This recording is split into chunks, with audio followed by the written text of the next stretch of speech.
10 years passed. The war became history. Veterans grew older. New soldiers joined who had never fought the Krell. The galaxy moved forward as it always did. But some things had changed forever. The Krell Dominion still existed, but it no longer conquered. The military that had taken 47 star systems by force now focused on defense. The warriors who had known only victory now trained with the understanding that some wars could not be won. The Empire had not fallen, but it had learned humility. That lesson cost 1,500 ships and thousands of lives. Former General Vrathnok continued teaching at the military academy. He was old now. His natural armor faded and cracked with age. His students were young Krell who had been children during the human war. They listened to his lectures with respect but without true understanding. They had not seen what he had seen. They had not felt what he had felt. One day a group of students asked him a question. "General, why did we really lose the war? Was it their technology? Their tactics? Their numbers?" Vrathnok thought carefully before answering. "We did not lose because of any single thing. We lost because we did not understand what we were fighting. We thought we were fighting a military. We were actually fighting an idea. The idea that some things are worth any cost.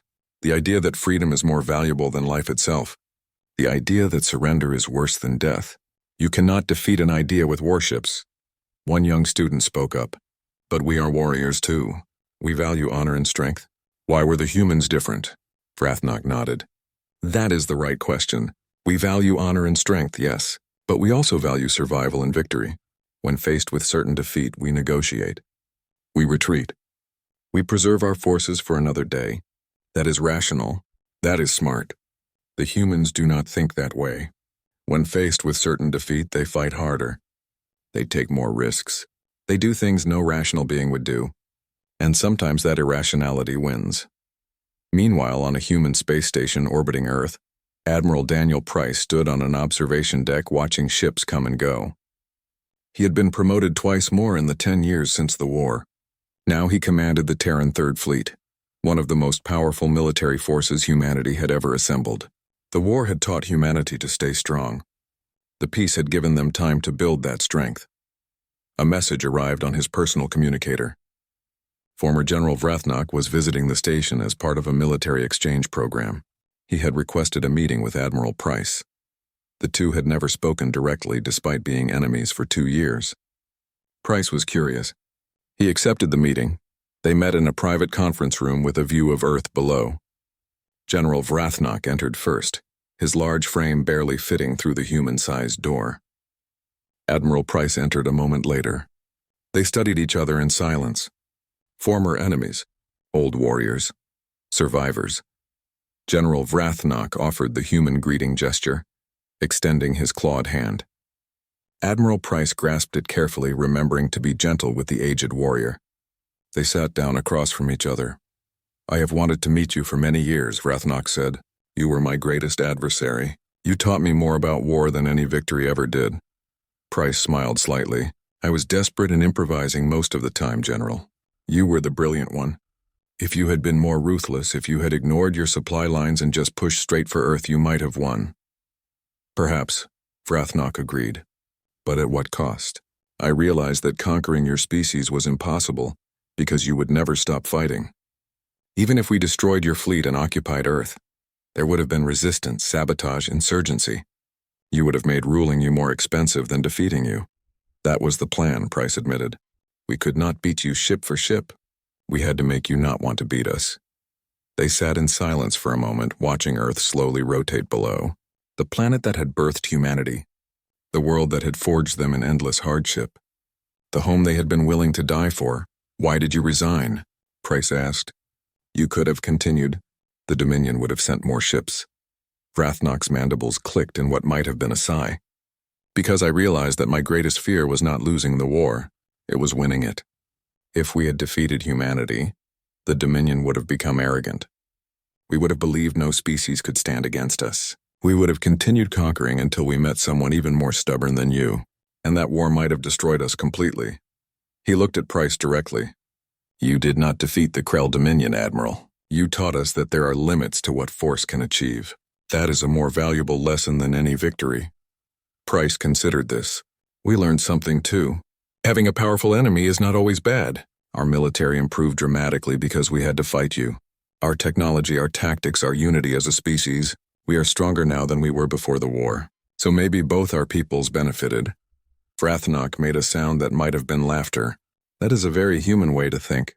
Finding benefit in suffering, seeing opportunity in disaster.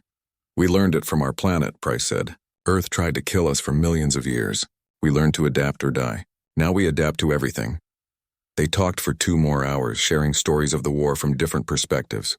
Vrathnok described the frustration of fighting an enemy that refused to stand still. Price explained the terror of facing an enemy with 10 times your numbers. They found common ground in the shared experience of command, of making decisions that cost lives, of carrying the weight of responsibility. As the meeting ended, Vrathnok stood to leave. He paused at the door. Admiral, there is one thing I want to say. The Krell will never attack humanity again, not because of the treaty, not because of fear, but because we finally understand you. And that understanding is worth more than any conquest. Price stood as well. Good. Because if you attack us again, we will have to kill you. And I would rather have you as a difficult friend than an easy enemy. They shook hands one final time. 2 warriors who had tried to destroy each other and ended up respecting each other instead. It was not a common story, but it was a true one. Years later, when General Vrathnok finally died of old age, Admiral Price attended the funeral. He was one of only 3 humans invited. He stood among hundreds of Krell warriors and listened to the speeches honoring a general who had conquered 47 star systems and learned wisdom from the one he could not conquer. When Price's turn came to speak, he kept it simple. General Vrathnok was my enemy. He tried to conquer my people. He killed many of my friends, but he was also the enemy who taught us the most. He showed us that even the strongest warrior can learn to value peace over victory. He proved that admitting limits is not weakness but wisdom. The galaxy is better because he lived. Humanity is stronger because we fought him. And we are honored to have known him. The Krell warriors listened in silence. Some understood. Some did not. But all remembered. That was enough. Admiral Price returned to Earth and continued his duties. He trained the next generation of officers. He told them stories of the Krell War. He made sure they understood the most important lesson. Your greatest weapon is not technology or tactics. It is the enemy's belief that fighting you costs too much. Make them believe that. Make them understand that. And you will win without firing a shot. Somewhere in the cold dark between stars, human ships patrolled and kept watch. They were ready for the next threat. Ready for the next war. But they were also ready for peace. Because humans had learned something from fighting the Krell. Sometimes the strongest thing you can do is make your enemy realize that destroying you will destroy them too. That balance, that terrible understanding, kept the peace for generations. It was not a perfect peace. Nothing ever is. But it was real. And in a galaxy full of warriors and conquerors, real peace was the rarest treasure of all. General Vrathnok stood before the Dominion Council and spoke words that no Krell general had ever spoken before. I resign my command. I will not continue this war. Send another general to fight the humans. I am done. The council chamber fell silent. High Counselor Drexmore stared at Vrathnok as if he had grown a second head. You cannot resign. You are our greatest general. You have never lost a campaign. The Dominion needs you. Vrathnok felt very tired. The Dominion needs someone who is willing to sacrifice everything for pride. I am not that person anymore. I have watched too many soldiers die. I have seen too many ships destroyed. The humans will never surrender. Every day we fight them makes them stronger and us weaker. This war cannot be won at any price we are willing to pay. Drexmore's voice became cold and hard. You are a coward. You are afraid of these weak humans. You disgrace the Krell military tradition. Vrathnok met the counselor's eyes without flinching. I'm afraid of the humans. Any rational being should be afraid of them. They do not think like us. They do not value what we value. They will burn their own worlds before surrendering. They will fight with sticks and stones if we take their ships. They will teach their children to hate us for generations. Conquering them is possible. Holding them is impossible. And trying to do both will destroy the Dominion. The council dismissed Vrathnok from service. He left the chamber with his head high. He had failed to conquer the humans, but he had succeeded in something more important. He had survived long enough to understand them. That understanding might save his people even if they did not realize it yet. The Dominion appointed General Krell to replace Vrathnok. Krell was younger, more aggressive, and eager to prove himself. He brought fresh reinforcements, 200 new warships, and absolute confidence. He studied Vrathnok's battle reports and dismissed them. The old general had grown soft. Krell would show the humans what real Krell fury looked like. It took him 3 months to lose 400 ships. The humans had learned everything about Krell tactics from fighting Vrathnok. They knew how Krell ships moved. They knew how Krell commanders thought. They knew the weaknesses in Krell formations. And they had been preparing specifically for the next general to arrive. Commodore Daniel Price commanded a task force now. He used his ships like a surgeon's knife, precise and deadly. He targeted Krell command vessels first. Without clear leadership, Krell formations fell apart. The individual ships were powerful, but they needed coordination. Price took away that coordination and watched the mighty Krell fleet stumble like a drunk man. Admiral Morrison launched offensives in 3 different systems simultaneously. The Krell had to split their forces to respond. They were never strong enough in any one place. Human ships reclaimed lost territory system by system. The invasion that had pushed so far into human space began to reverse, but the real damage came from an unexpected direction. The human diplomatic corps had been quietly working behind the scenes. They reached out to other species the Krell had conquered. They shared intelligence about Krell tactics and weaknesses. They provided weapons and training. Most importantly, they provided hope. If the small, weak humans could resist the Dominion, maybe others could too. Rebellions broke out in 6 Krell-occupied systems. Suddenly, the Dominion was fighting on multiple fronts. Their military had been designed to crush one enemy at a time with overwhelming force. Fighting several enemies at once spread them too thin. Cracks appeared in the empire that had seemed unbreakable. 2 years after the invasion began, the Krell Dominion accepted reality. High Counselor Drexmore was removed from power by the Council. The new High Counselor Vexthran was more practical. He reached out to the Terran Defense Coalition to negotiate a ceasefire. Pride was expensive. The Dominion could no longer afford it. The peace talks took place on a neutral space station. Admiral Morrison represented humanity. The Krell sent a delegation led by High Counselor Vexthran, and, as a gesture of respect, they invited former General Vrathnok to attend as an advisor. The Krell Council had finally realized that Vrathnok's caution had been wisdom, not cowardice. The negotiations were tense. Both sides had lost so much. The Krell offered to return all occupied human territory. They offered to pay reparations for damage caused. In exchange, they asked for a non-aggression pact and the return of Krell prisoners of war. It was a fair offer. Admiral Morrison had one additional demand. We want a permanent military exchange program. Krell officers will train with our forces and our officers will train with yours. We will learn from each other. The Krell delegation was shocked. You want to teach us your tactics? Why would you do that? Morrison smiled. It was not a friendly smile. We want you to understand that war with humanity will always cost more than you can afford. We want you to study us, learn about us, and realize that fighting us again would be suicide. And we want to understand you well enough that we never have to fight again. Fear and respect work better than hate and ignorance. The treaty was signed 3 weeks later. The war was over. The Krell had lost 1,500 ships and gained nothing. The humans had lost 800 ships but preserved their independence. Neither side had won. Both sides had learned. The returning Krell soldiers came home to a changed dominion. The empire that had seemed eternal now looked fragile. The military that had never known defeat now understood limits. The pride that had driven endless conquests now seemed hollow. The humans had not destroyed the Krell. They had done something worse. They had made the Krell doubt themselves. Former General Vrathnok retired to a teaching position at the Krell Military Academy. He was no longer celebrated as a hero, but he was respected as a survivor. His lectures on the human war were mandatory for all officers. The most famous lecture was titled The Limits of Force. It began with a simple question.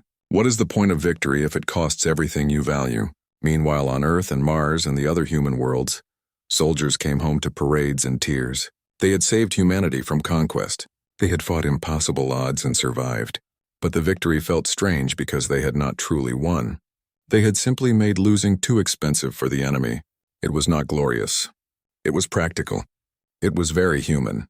Admiral Morrison gave a speech at the military academy on Mars. She talked about the war, the losses, the sacrifices. Then she said something that became famous across human space. We did not beat the Krell because we were stronger. We beat them because we were too stubborn to lose. Remember that. When the next enemy comes, and there will always be a next enemy, your greatest weapon is not your ship or your gun. It is your absolute refusal to give up. That is what makes us human. That is what makes us dangerous. Commodore Daniel Price stood in the audience and listened. He thought about all the friends he had lost. He thought about all the close calls and desperate gambles. He thought about how many times he should have died. Then he looked up at the stars through the Academy's dome and wondered what other species were out there, wondering if humanity would have to teach the same lesson again someday. General Vrathnok sat alone in his quarters and watched the battle recording for the 20th time. 50 ships destroyed in seconds. His perfect trap had cost him 50 warships and given the humans a clean escape. The prototype weapon was now known. The Krell would have to develop countermeasures. That would take time and resources. But the real damage was something else entirely. The story of Captain Price's escape spread through the Krell fleet like a virus. Soldiers talked in whispers.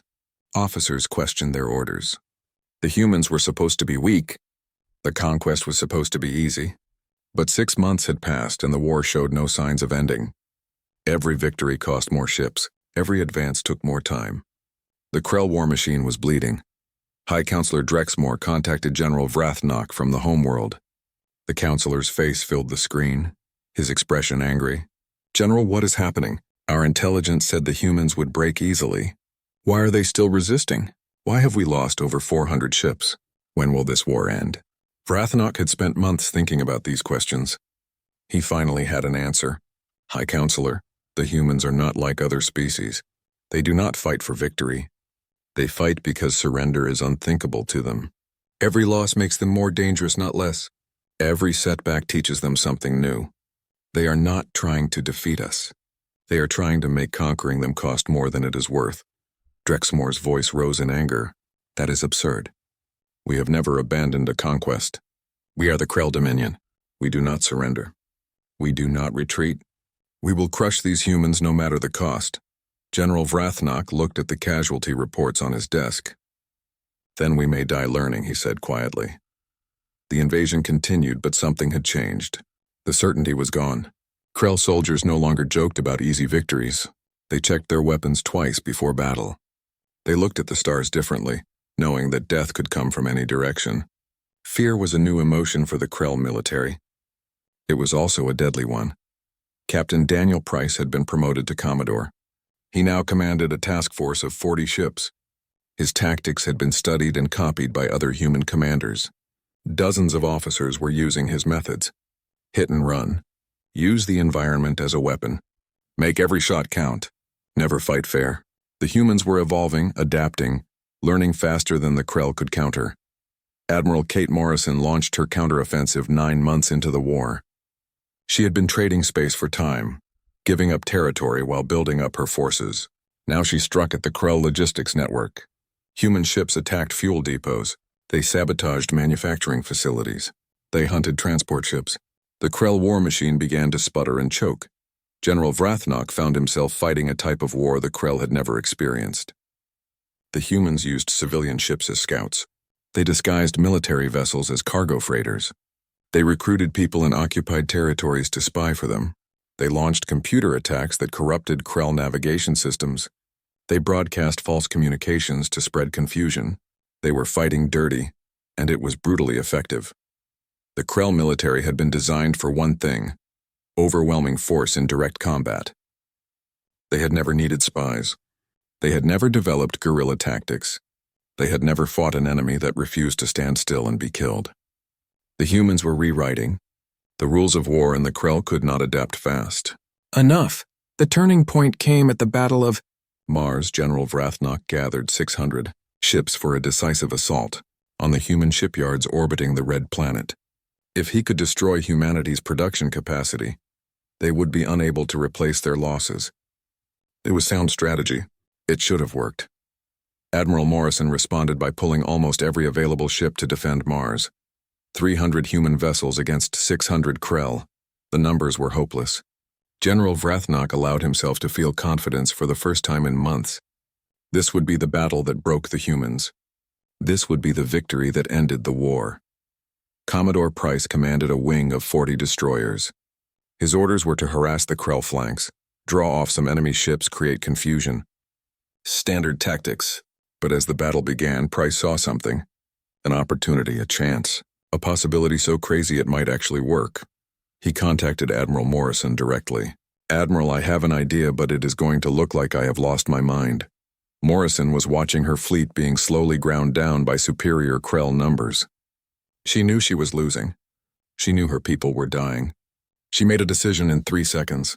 "I am listening, Daniel. Give me every ship you can spare for 30 minutes. I am going to punch through their line." Morrison understood what he meant. "That is suicide, Daniel." "Yes, ma'am. But if it works, we win. If it does not, we were going to lose anyway." Admiral Morrison made the hardest decision of her career. She gave Price operational command of half her fleet, 150 ships placed under the authority of a single Commodore. Every military regulation said this was insane. She did it anyway because the alternative was certain defeat. Price did not aim for the Krell flanks. He did not try to find a weak point. He aimed his entire force at the dead center of the enemy formation, at the strongest part, at the place where the Krell were most concentrated. It was the one thing General Vrathnok would never expect because no rational commander would ever do it. The human ships accelerated to maximum speed. They flew in a tight arrowhead formation with the Relentless at the very tip.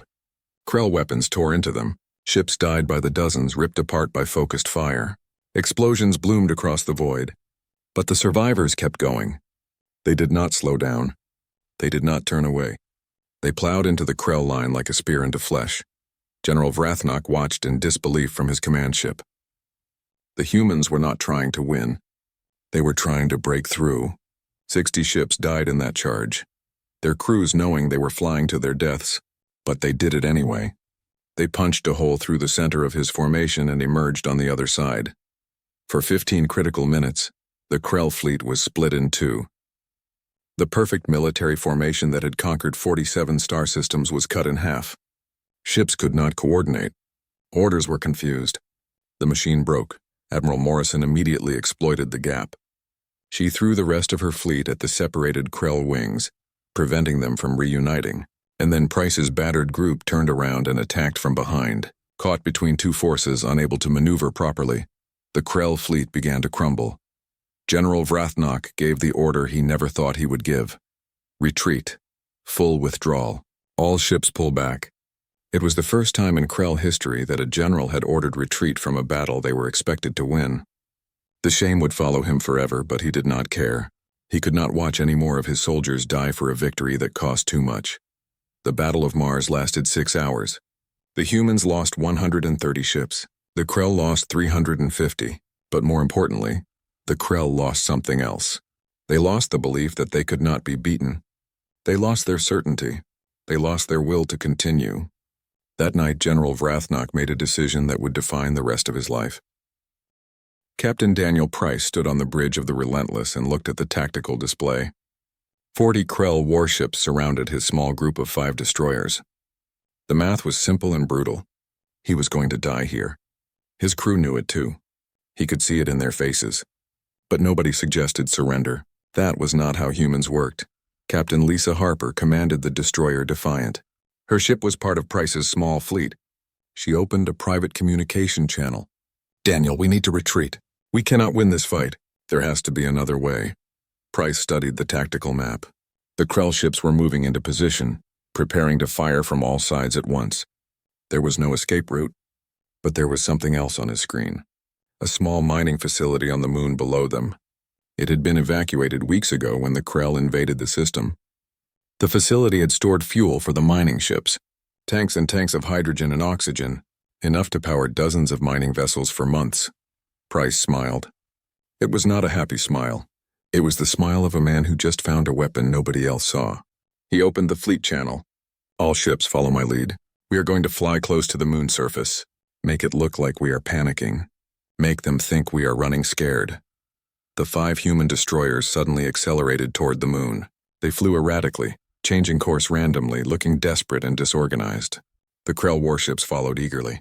General Vrathnok was watching from his command ship far away. He saw the humans running and felt satisfaction. Finally, these troublesome insects would die. The Krell squadron followed the human ships around the curve of the moon. They were closing in for the kill. Price led them directly over the abandoned mining facility. At the last possible second, he transmitted a remote detonation signal. The fuel tanks below exploded with the force of a small nuclear weapon. The blast wave hit the Krell ships from below. Shields flickered and failed. Hulls buckled. 6 ships were destroyed instantly. 12 more were damaged badly. The perfect Krell formation dissolved into chaos. Price immediately reversed course. His 5 destroyers turned and attacked the confused Krell ships. The brief, vicious fight destroyed 6 more Krell warships before Price ordered retreat. The surviving Krell vessels were too damaged to chase. They could only watch as the humans escaped again. General Vrathnok demanded to speak with the Krell commander who survived. The commander appeared on screen, his armor scorched and cracked. "General," the commander said weakly, "they were running. They looked panicked and afraid. We thought we had them trapped. We did not expect them to destroy their own facility." Vrathnok felt cold realization wash over him. Why would they not destroy it? The facility was already evacuated. To them it was just empty buildings. They had no emotional attachment to it. They saw it as a weapon and used it without hesitation. The Krell would never sacrifice their own infrastructure so casually. But humans had different values. They would burn their own homes if it meant killing more enemies. He began studying every report about Captain Daniel Price he could find. The man was 34 years old. He had graduated from the Human Naval Academy with average grades. His service record showed competence but nothing exceptional. He had commanded the Relentless for only 2 years before the war started. On paper, he was an ordinary officer. But in battle, he fought like someone who expected to lose everything and wanted to make the cost unbearable for his enemies. General Vrathnok made Price his primary target. He would kill this human captain and break the morale of the others. He diverted more ships to hunt the Relentless. More resources went into tracking Price's movements. The general became obsessed. He did not realize he was making a terrible mistake. He did not understand that there were hundreds of human captains just like Daniel Price, and he definitely did not understand that making Price a target was exactly what the human wanted. Captain Price began taking bigger risks. The Relentless struck at targets that should have been impossible to reach. A supply depot protected by a full battle group, a command ship during a fleet reorganization, a repair station deep in Krell-controlled space. Each attack was precise and devastating. Each time Price escaped cleanly. It seemed like magic. What General Vrathnok did not realize was that Price was deliberately drawing Krell forces away from the main invasion route. Every ship sent to hunt the Relentless was a ship that could not push toward Earth. Admiral Kate Morrison commanded the main human fleet. She was using Price as bait while she repositioned her forces. The Krell were so focused on one annoying captain that they missed the larger strategy. 3 months into the invasion, General Vrathnok finally had Price trapped. Over 200 Krell ships surrounded the Relentless in a dead-end system. There were no jump points nearby. There was nowhere to hide. This time there would be no escape. This time the human would die. Vrathnok decided to contact Price directly. He wanted to offer surrender terms. He was curious about this human who had caused so much trouble. He wanted to see the face of his enemy. The communication channel opened. Captain Daniel Price appeared on the screen. The human was smaller than Vrathnok expected. All humans were small compared to Krell. But there was something in Price's eyes that made the general uncomfortable. No fear, no desperation, just cold calculation and something else, something that might have been dark amusement. "Captain Price," General Vrathnok said through the translation system, "you have fought well, but this ends now. You cannot escape. Surrender your ships and I will allow your crews to live as prisoners. You have my word as a Krell general. This is more mercy than you deserve." Price was silent for a long moment. Then he leaned forward in his command chair. "General, do you know what happened to the Japanese Empire during Earth's Second World War?" Vrathnok was confused. "I am not familiar with this reference," Price continued. "They attacked my country, the United States, thinking they could force a quick surrender. Instead, they woke up a sleeping giant. We built ships faster than they could sink them. We turned our entire economy into a war machine. We fought across the Pacific Ocean, paying in blood for every island. And when they still would not surrender, we dropped the sun on them. Twice. Price smiled that cold smile again. You wanted to make an example of me, General. So here is your lesson. You are not trapped here with us. We are trapped here with you. Before Vrathnok could respond, Price cut the transmission. The Relentless and its escorts immediately attacked. They did not try to break through the encirclement. They did not run. They drove straight into the center of the Krell formation at maximum speed. It was suicide. It was insane. It was the last thing General Vrathnok expected. The human ships deployed dozens of small devices as they charged forward. Vrathnok's sensors identified them, but too late. Skip drive mines. A new human weapon. Each mine could open a tiny wormhole and place a fusion warhead directly inside a target ship, bypassing shields completely. The humans had been saving this technology for the right moment. This was that moment. 50 Krell ships exploded simultaneously. The fusion bombs detonated inside their hulls. The mighty Krell formation collapsed into chaos as ships tried to scatter. They collided with each other in panic, and through the gap in the formation, Captain Price led his battered ships to freedom. By the time the Krell recovered, the humans were gone. General Vrathnok stood before the large viewing screen in his command ship and watched the stars pass by. He had conquered 47 star systems in his long military career. His fleet was the strongest in the Krell Dominion. 2,000 warships followed his orders. No enemy had ever defeated him. He was 8 feet tall with natural armor covering his body. His people were born warriors. They knew only victory. The new intelligence reports arrived on his datapad. A young species called humans had been discovered. They controlled only 19 star systems. Their fleet was small, maybe 300 ships. Their technology was nothing special. General Vrathnok felt no concern. This would be another easy conquest. He assigned Commander Thexril to handle the first contact. The humans would surrender quickly like all the others before them. Commander Thexril took 50 warships to a human colony called New Portland. 12 human ships defended the colony.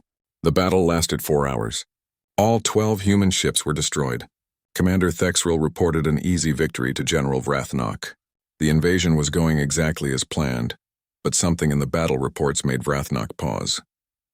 The humans had not retreated. They had not called for negotiations. They had not surrendered. Every single ship fought until it was completely destroyed. The last human ship was already dying, its hull torn open and leaking air into space. That ship turned and rammed itself into a Krell cruiser at full speed. Then it exploded its reactor core. The suicide attack destroyed the Krell cruiser and damaged 2 other ships nearby. General Vrathnok had seen desperate last stands before. Many species fought hard when cornered, but something about this felt different. The humans had not been cornered. They could have retreated into deep space. They could have called for surrender. Instead, they chose to die and take more Krell with them. He requested detailed files on human psychology and history. What he read disturbed him deeply. The human homeworld was called Earth. It was a dangerous planet. Violent storms killed thousands. Earthquakes destroyed cities. Diseases spread through populations. Predators hunted humans for millions of years. The planet seemed designed to kill anything living on it. Yet humans survived. They climbed to the top of their world not through natural advantages, but through pure stubbornness. They refused to die no matter what their planet threw at them. The history files were even more troubling. Humans fought each other constantly. For thousands of years, they waged war on their own species. They developed tactics and weapons through endless conflict. They had concepts that made no sense to Krell thinking. Guerrilla warfare meant fighting without formal armies. Scorched earth meant destroying your own land so enemies could not use it. Insurgency meant never stopping resistance even after losing. They had phrases that chilled Vrathnok to his core. Fight to the last man. Never surrender. Death before dishonor. General Vrathnok brought his concerns to the Dominion Council. The council chamber was filled with the most powerful Krell leaders. High Counselor Drexmore listened to Vrathnok's report and then laughed. The other council members joined in the laughter. Drexmore spoke with contempt in his voice. You fear their history, General. They fight among themselves because they are weak and divided. You have conquered species with far greater technology. You have defeated enemies with much larger fleets. These humans will break like all the others. They are insects beneath our feet. But Vrathnok could not shake his unease. He spent night cycles reading more about humans. They had survived an ice age that should have killed them. They had overcome diseases that wiped out most of their population. They had split the atom and created weapons that could destroy their entire world. Then they had nearly used those weapons on themselves. They had stood at the edge of extinction and pulled back at the last moment. Any species that could come so close to suicide and still survive was not normal. Any species that could create world-ending weapons and choose not to use them had incredible self-control.